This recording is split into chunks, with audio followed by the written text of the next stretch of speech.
Кыргызстандагы милдеттүү медициналык камсыздандыруу жолго коюлбай келеби? Мына азыр көрөбүз кайсы окуу жай кандай аткарылганын. Бул жөнөкөй эле чогулуш эмес. Жөнөкөй чогулуш ошол жаз айында болгон. Бүгүн ар бириңиздерди протоколго түшүрүп, биздин ошол комитетте көтөрүлөт. Мына кимиңер мыйзамга баш ийесиңер, кимиңер урматтуу президент Садыр Нуркожоевичтин мыйзамдарына баш ийбейсиңер. Мен ошол жерде пофамильно бардыгыңыздарды окуп, кандай иш аткарганыңарды мына жарыялайбыз эми.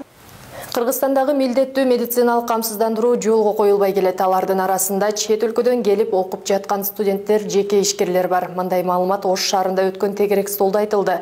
Учурда Кыргызстандын жана чет өлкөлүк жарандар арасында канчалык деңгээлде камсыздандыруу жүргөн?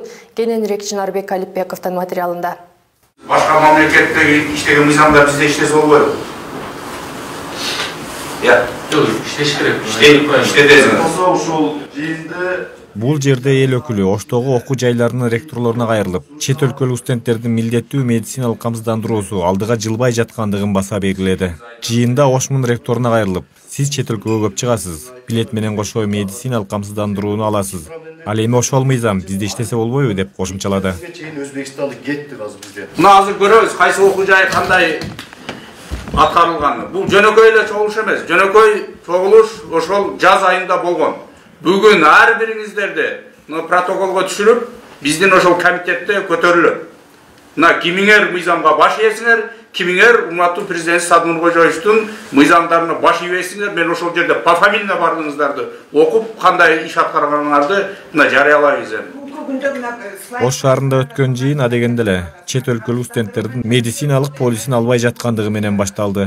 Тиешелүү адистердин айтымында өлкөдө 35 миңдей чет элдик студенттердин 1% да медициналык жактан камсыздандырылган эмес.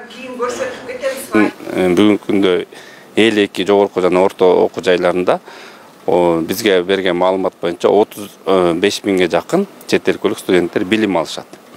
Анын ичинде мына Ош шаарында болсо, ошо Ош мамлекеттик университетинде 8 миңден тегерегинде чет өлкөлүк студенттер билим алышат. Биз ушу мыйзам чыккандан баштап, жаздан баштап алар менен жолугушуу жүргүзүп, келишим түзүп, иштерди алып барганбыз, бирок бүгүнкү күндө ошол чет өлкөлүк жарандардан бир дагы ушу алар тарабынан бир дагы полис алына элек да.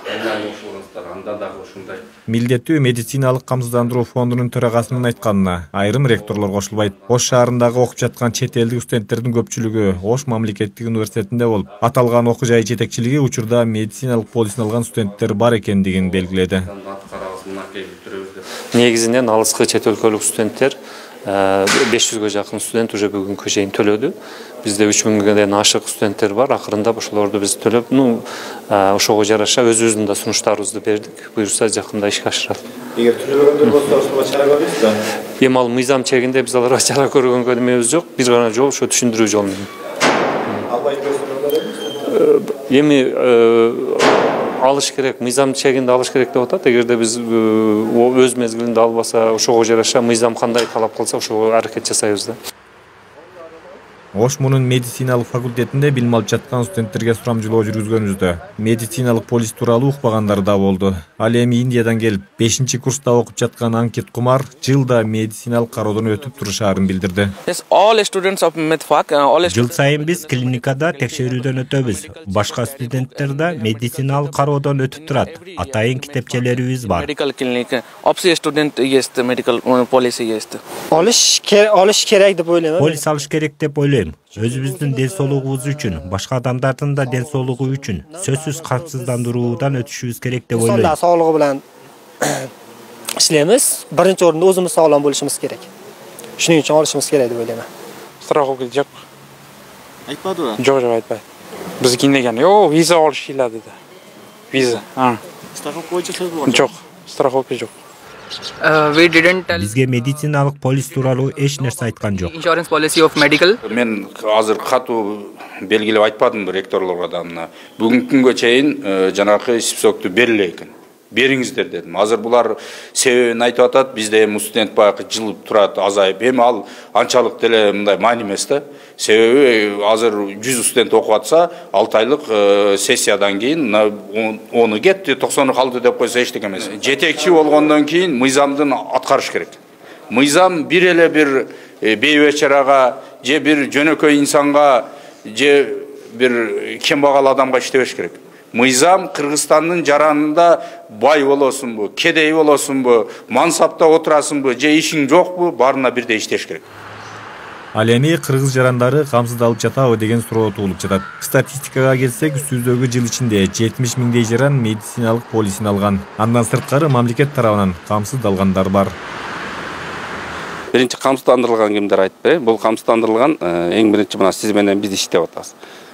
Сиздерди иш берүүчү, биз экөөбүздү иш берүүчү камсыздап берет да. Баягы эмгек акы фондунан 2%, 17-23 анын ичинде 2% милдеттүү медициналык камсыздандырууга чегерүү жүргүзөт.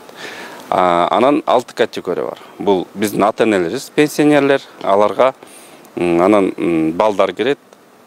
16 жашка чейин болсо окуусун бүткүнчө 18 жашка чейинки балдар, жана жөлөк болуу алуучулар, 21 жашка чейинки күндүзгү формада окуган студенттер, жана аскер кызматкерлери, анан жана расмий мамлекеттик органдарда каттоодо турган жумушсуздар. Ушу 6 категорияга мамлекет каржылап берет да, мамлекет мындайча айтканда камсыздап берет. Ал эми андан сырткары өз алдынча иш алып баргандар, жеке компанияларды иштеткендер, айдоочулар жана башка жарандар сөзсүз түрдө полис алышы керек. Ал үчүн кыргыз жарандары 1 жылдык камсыздандырууга 1722 сом төлөсө, чет өлкөлүк жарандар 16300 сомдун тегерегинде акча төлөшөт. Чынарбек Алипбеков, Муслим Ахмеджанов, УТРК Ош.